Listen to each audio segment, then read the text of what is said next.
ta chuan airport a muak tur kan nia ma se min thiam ro kan se son lai ni kan tia chu a nia mulen tia amar chu khita lok bawana lo thlen khan kan minister engemaw zat nen khan lo in tlara lo receive tur khan min ti tlat mai ni protocol hovin research chung kan an soi thina kan thiat ngam lo ni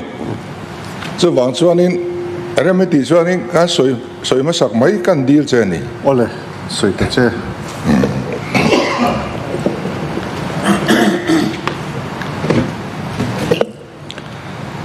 Pu speaker kan house a hianin private resolution hi opposition member te atanga local pe hi chu thavio ma sengin kan nol tla pui thina private resolution pass awang via wani pu holan min ho lai khan ka private resolution hi min pass pui to kalom khop maya when apo hian private resolution ruling lamin tra kan ti em pass pui chak em kan nei ta when hi kan in lungrual per deal ani ome kan se son chung song hianin hi chu kan lungrual mai nilovin kan lo ti khal to sa dai kha ani nge amaro chu heti alo lu thar le ta kai soi reng au kan ti ta ka chuan an thilom ja tlema zong tu chu han soi ve ila helai ram pani lei tur chungchang alo chua hian chief secretary atang le revenue secretary atangin aizol dc hi atulang ang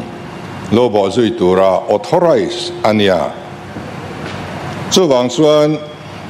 kan han soina reng a le kha te po aizol dc kan ti khan mizoram sarkar tinen po lam polila ain tluk renga dc khan ama thuin atiani lova sarkarin titura anti awanga thun inan pe kawanga ti mai ania adisi mal kha kan borbun wakang ti kan hlau dewa tichuan abul thum lu to khasoi lowila toinan alo intran na deu ber a hi chu July ni som panga sang ni le som pakwa a command air defense officer ina revenue secretary hnen le kha ron thon atang hian ani a number hi EAC oblique S6219/1/7/AD ani ta hian command air defense officer hian thil pali aron ngen ani pakana chuan a survey map aram survey map minon thon ula atia panina non encumbrance certificate ram hian buaina eng ma anei lowani ti certificate atiboka pathumna chuan no objection certificate chuchoron ngen boka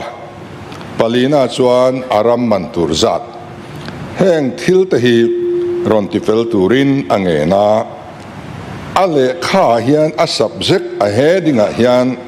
land acquisition oblique outright purchase atiani khalan acquisition ti antum kha outright purchase ti antum ti kha alang ngala chuti dilo seng land acquisition ti hi tok maya oblique outright purchase hanti kher kha outright purchase a leitum na omani lo chon atrul nei om thot lo chuwangin atir tang hian defense ministry hian apulunga lei aram chopalei nei tuni na chopa nei tumin ma anron la ti achiang em ni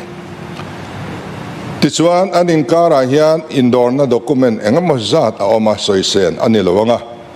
apoimo zual a relevant zual chau karon chukanga anin kar in le khathon ton na zong songa hian Mizoram sarkar atanga outright purchase nial na outright purchase ani tur anilo kan ramdan BFR nuaya emo 371 G emo ram hi chuan ei tu kan nia kan hral tel thei lowang tia nial na hi chun han pakhat ma MNF sarkar huna khan om lo tluan chuak zak ani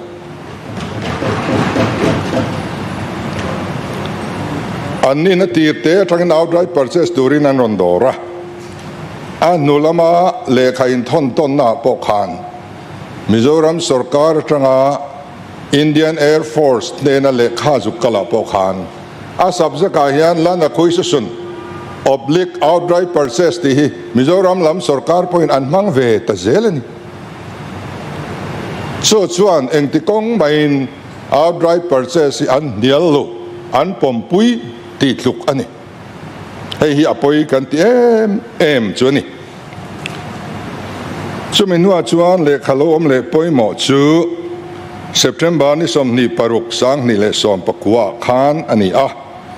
number F 14011/327/2019 DCA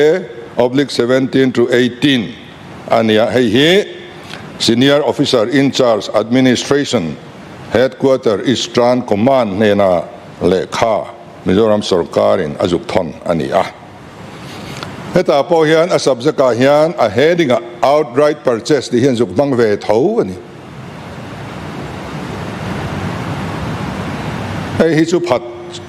thei ani karing lo zia kaumania hei hindu chuan a copy ka kol renga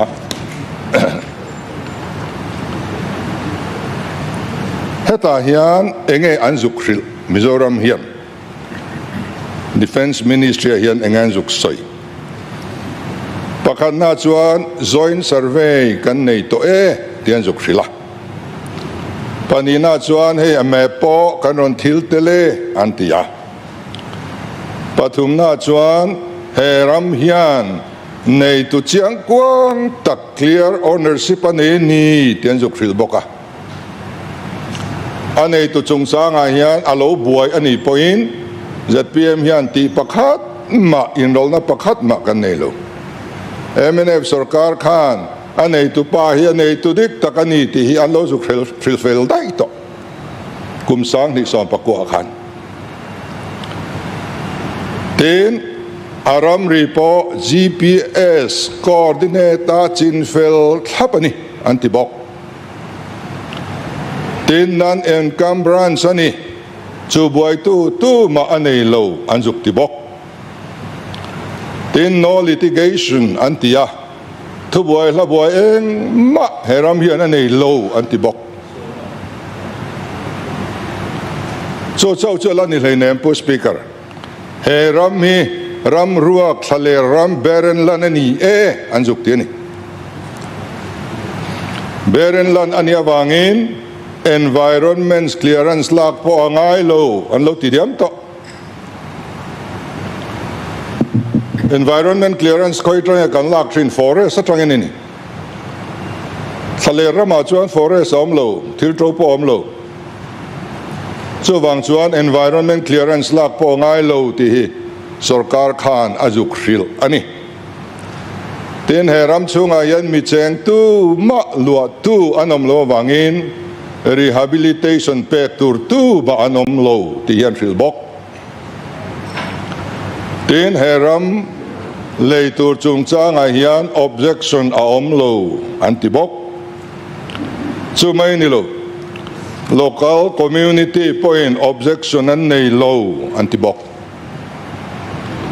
a fel thua mai ni tun nuwa a visin NGO in an chuti khati kan ti thar le a chuti ni reng siang te khati lai khan local community point objection an nei lo ti te hi an zuk soi vek thei si le tuin nge dot soi le chumen nuwa chuan November ni som pasari sang ni som nia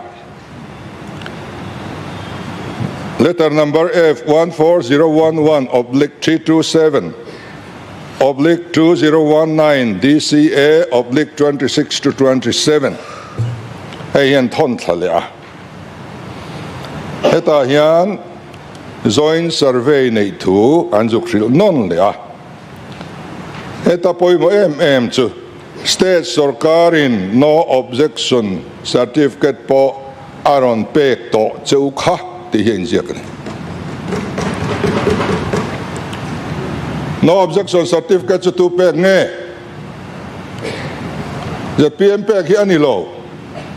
an lo pe dai to ni chuminon le chuan August ni som ni pali sang ni som ni pakhata le khan juk thon le a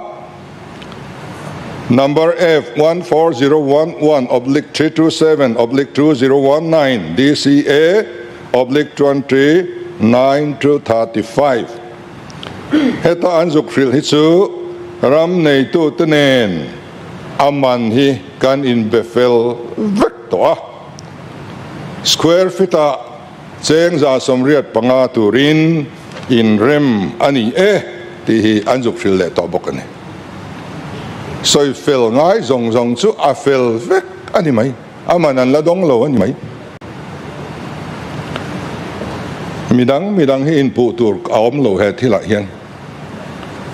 ti chuan September ni sang ni som ni pakhata le khan juk the thale a he here number F14011/327/2019 DCA /38-46 ania heta hian engen juk soi Sihphir ram a hian aram chin ti chian ania boundary pillar som ni pakhat kan phun fel to Lengpui rama po hian boundary pillar za som nga pani kan phun fel diam to tian juk hril le ni chu chau chuan ni lo visit thu nei tu ten hnen atang te NGO le civil society atang tin clearance lak vek ani to tian ni VC atang te NGO atang te clearance lak le lak lo chungchang a hian i veilam mi te khan soitur an nei lo an mani hian kan la vek to hei an tian thelu ta lom le a letter number nen ka soi vek kha ke ni min mo pun na tur hi om lo reng a lo fel lo ni chuan an ti fel lo ni mai ni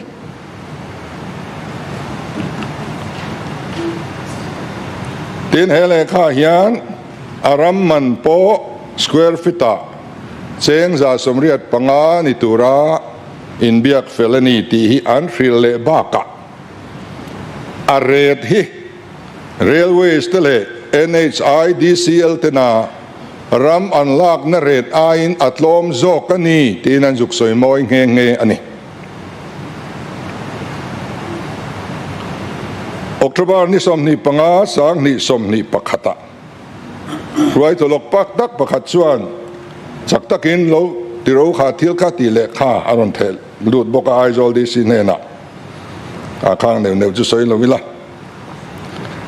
July ni som sang ni som ni pathum hey covid lai chovel khania kha wang khan a khai lek ve viau ni in alanga atira akal chak vut ai khan covid chovel khan adile ve ni hian alanga heta lekha an thelu le hian number F14011/327/2019 DCA /L&B /81-85 ania kan chiar nge tiang he chu who speaker rem9. The proposed land has been cleared for non-encumbrance/litigation by the respective village council authorities. Sihphir chaw soilo. By the respective village council authorities, Sihphir le Lengpui tinani chu,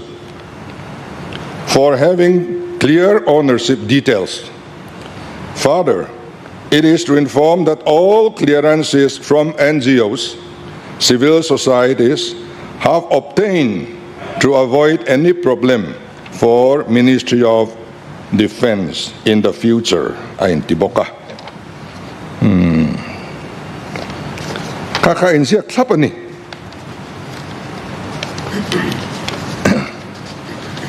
chu chuan nia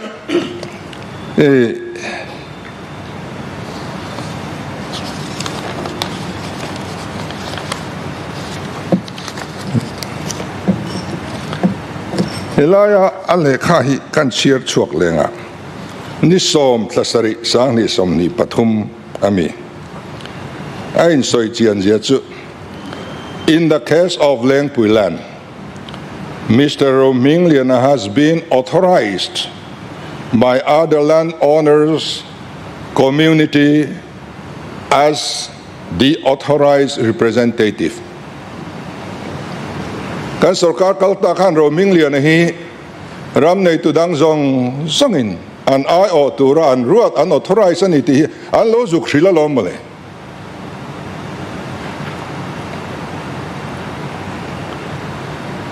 Wherein entire tatia number soya acres of land is having clear ownership title as per the office records available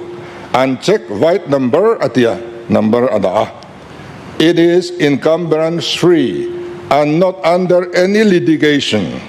The landowners are willing to part their land for establishment of the first IAF unit in the state of Mizoram, Titen and Ziaktani. So bang chuanin achiang kuang ang rengkhop maya ta chuanin khatiang khopa chianga an lo ti to khachuan a puro minglian a thleng khan a rightful owner ani boina nei lo an ai on authorized ani ti zong song aman a soi ni lovin MNF sarkar khan a soi sak ani ei sarkar le khani so bangin khati khop a ani khachuan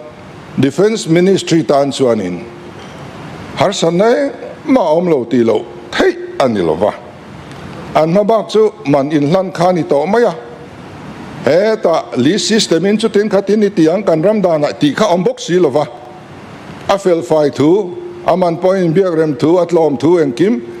anti vector awang khan an ma bak chu man in hlan chi khani to mai ni tichuan anin hlan man talo lava khati lai khan kan sarkar ma khan loi hlan man ni seng an ngoi mak ang an soi sel mi lawang resolution yan an pulut mi lawang achiang hi ten Roming Liana le Henry chungchang te hi ke di soi chi pon lo an ma ni kar thil ni a ke ni soi tur po om lo chu sarkar in lo riat pui vek do in mun kan hral chuan then kha chuan an commissioner ti chin ka ka hau an tia an hawai ataman va hral chuan in a commission tu khan ei ve ni maya chu an mani in kar thil ani kan riat pui bok lova ka chu kha khaloni ta sila khati song kha sarkar ma sahun ani ti chuan keinin tlai khon nuwa sang ni som ni pali kum tluan khan kan thelo reng he ti lom ni sang ni som ni panga ni kum tira arim hi kan friani GAD a ka zo ta kan thelo an tia revenue a ka zo ta kan thelo an ti sia khoya nge bo om don le kan tia ta chuan advisor to CM puti bi silal ven chunga hian DC hian a colony ka ringa tia lovanga evente katiani avanga evena document enga mo chu aron pum peita ngoiro logo het tosu kantia kan soltirani chu he house ne a po hian mak kan ti thu ka soi ni kha tisuan kan han sira tuna ka soi ta ang zong kha kan thil mung chu ni ta kainin ti thai nge mo kan nei to le he thil hi defense atana national defense atana strategic importance ania he aram man ba ka hian installation atan phaichuan ai tam hi defense ministry hian an la seng don ni omin country a chote khoparam ven himna na tulan ti le kan tun lai geopolitics din muna Mizoram poimo zia te kan thirin lo soi buai tangot ni lang a soi boy na chan tur point kha kan nei box si lo fil lo kha om si lo fil vek ti vek khan ni box ya khatianga kan lo soi boy chuan central sarkar point min mu dan kha ram ven him na ngai poi mo lo apo min ngai the ni chu wang chuanin pele top mai ro kanin tia kan pele topa chutin khatin ti po kan nei lo ziak kan nei lo wa trong ka poi neng ma kan cha lo pele top mai ti chuanin chumin nu lo ka chuan me ni nga sang ni som ni panga khan India president hian poisa hi sangson tarup mai ni ti chuan me ni som panga chuan secretary land revenue ne na chuan ni lo zun ni som ni pasari chuan defense officer chuan eyes all this ne na Mizoram Rural Bank ka aron deposit fel tu aron thil tamai ni khan aron nang tamai ni ain kara khan engma khamin kara khan kan sarkar nuwa kan sarkar le defense ministry hian indor na le kha pakhat ma kan nei lovin ka ria nei tur pom tolo tisuan ti fel sa zuin dc chuan in awum zui zel ani maya tisuan poisa po chu anon da ta der chu ani maya kha tilom je chu ani tamaya tichuan hetiani chuan tin revenue department in outright purchase ringot chodi klowang tin list system in culture ni aman le mual po hi preliminary notification chuanua chinfel chau tur ania preliminary notification po chualovin heti thleng hian a local puito ni sia dan anga kan rural le silo chuan dik don lo ti in prelim notification te public notice te an chua zui ta dan noya athai chin china dan noya om theina tur khan ma an la zui ve ta ani mai ten file na kan hen aron thlen dan hi khatiang an ti vek nu poisa po alu vek nu a chau khan kan hen ron thlengani khamin kara khan enge om file kamu ma chuan ka rebik lo tichuan secretary hian ni som paria thlasaria hian revenue minister nena not si ta aron ziak chowa then lai hi kan chiar chuak anga helan acquisition case hi dan pa ngai anga lan acquisition process anga state sarkar in akalpui anga kalpui anilova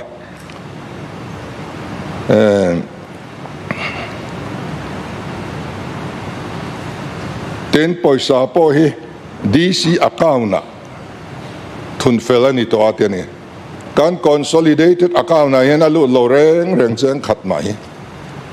dc account ani aluni hetianga dci zol in ramlang na turarwa manang kalpui vekto nuwa lan acquisition act anga kalpui angai le tax ya wangin ati chiani revenue secretary hian revenue department preliminary notification chuaturin min ron norle ta chumyang chuan man mo takin mai ni som panga sang ni som ni panga achua ta hemin huwa yan final notification chuale te po alangai do na hemiang yan tuna proposal ron submit le ta ani dan anga abul thuma thil ti chia ani lova dan mga kalpui atrul wanga revenue department a local le ta ang deu ani bera land value assessment ilo po preliminary notification chua nuati chau thintur ani lain hemi ma yan land value le rate hi eyes all this in alo chut fel vectoni tiani tichuan hetiang ang ithilom dan ania wangin achunga rotna nga athei anga dan anga kalpui mai hi atrul mail ani ber maye tin minister nena secretary aron ziaka tichuan minister point hei film khur takin engkim kanan zir chianga tuna antiang hian lo approve mai chi ni toina lange aron ti chho velia chu ni som priat nia khan kein kalodonga no number 36 tiang hian ka ziak ani hetil hi country vele eyes all this chu local kalpui zui to lo turin fiat tirani tilom zia zofi ani nuin a document kan kova chung document chu en ani nuwa sarkar ma salam huna thui tak kalpui alo ni to ti le sumpo sangson anito ti riat alonita mimalram nei tu le leitu in karthil ania wangin chunga rotna ang hian tuna chuan aniang ngakalpui ni mai toro se katia hei ni somni pakhat thasari sang ni somni panga jingdar khalle mini somli pakhata kaziak ani I file ti chuan CBI chungchang han soi le taila CBI chungchang a hian pu na sang kan to ka thilom je chu kan sarkar atanga ni somni chungin ni somni pariat December sang ni somni pathuma general consent kan pe ani amaro chu India dan pui pathum te duan thar aloni ta ka khan mana general consent in pe kharin thei ani tolo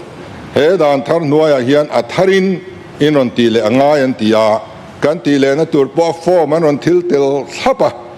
ti chuan dan in aphut awangin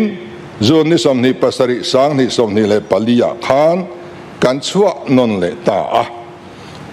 chuan amaya danglam hret na awma ka afoma khan ronti ani tlatawangin Section 6 of Delhi Special Police Establishment Act 1946 ahian State Sarkar noya na thokte chui turin State Sarkar consent lak ngayang tihi ain zia tlat awangin kaini point Mizoram chunga Central Sarkar noya na thokle Central Control Public Undertaking zong chu kanrem tina lalowa direct ka ansui kan phal sakani CBI ne na hian kan Mizoram Sarkar noya na thokte ro chu andu tu akhatia anron chui ngot kharem kan tibik lova then section number 6 ahian alo chuang boxia Mizoram Sarkar na thok anlo in nam noi ni chuan ahan pa consent pek mai tur ani a blanket khan kan pe ve talowani chu aumdan ani tapo hianin anota po hian kaziak chianga Chief Secretary in aron ti chawa ta chuan hetiang hian not si ta kalozia kani This case is likely to involve officials under the Ministry of Defense for which only CBI has an access. Therefore, the CBI may be immediately requested to conduct investigation on a fast-track basis. Mention may be made that government of Mizoram has already given general consent to CBI to investigate officials and PSUs under central government, whereas consent has to be taken from the government against officials serving under the state government. If and when the involvement of any official under government of Mizoram is established, consent to CBI for investigation shall be given at that time. Katisa thap Mizoram Sarkar noya na tok anlo involve ani chuan chumi huna chuan consent hi pek tur ti hi ta hian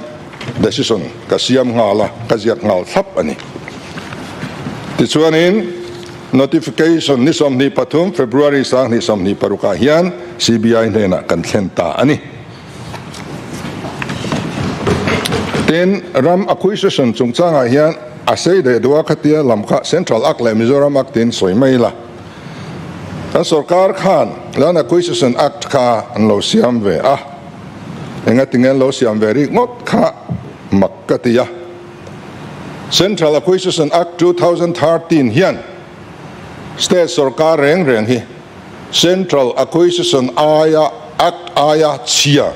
acquisition act an siam hi oi lo reng athiang lo hulwal Central Sarkar achuan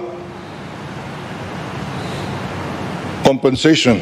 pek turania aram value te thai value te ariel runat thoina solage atan alet pek zel turani nuai za kha ka compensate ni chuan solage ama nuai zadang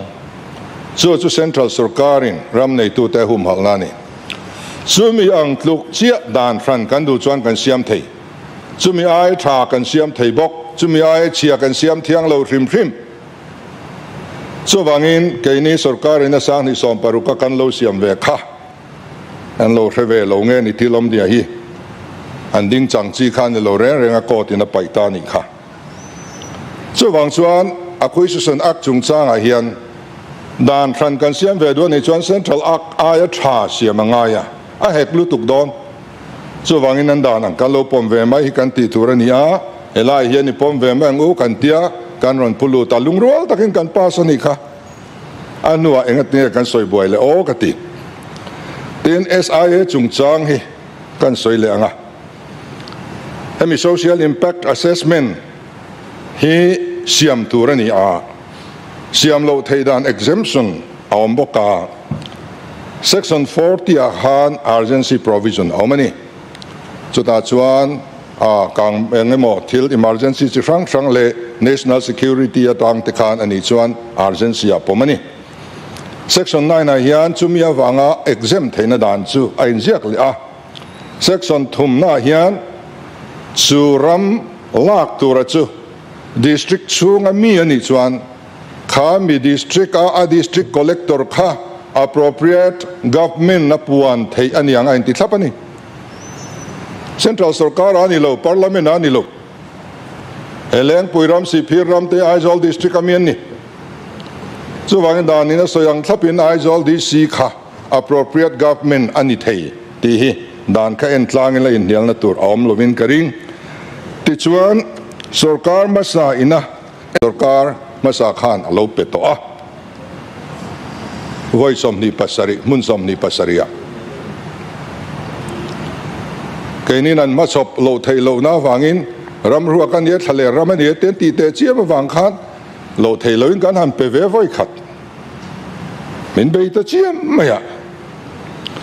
BSF 10 border outpost an siam nan mun som thum pakhata an lo peto boka home ministry a IAF tan po hian puyan lo peto boka tin chu baka chuan southern campus tan te tuizem hun na mai mai tan te po POL di po tan te pon lo pe awa in ka bel khoma za som ni ani inoi lo chuan hei hi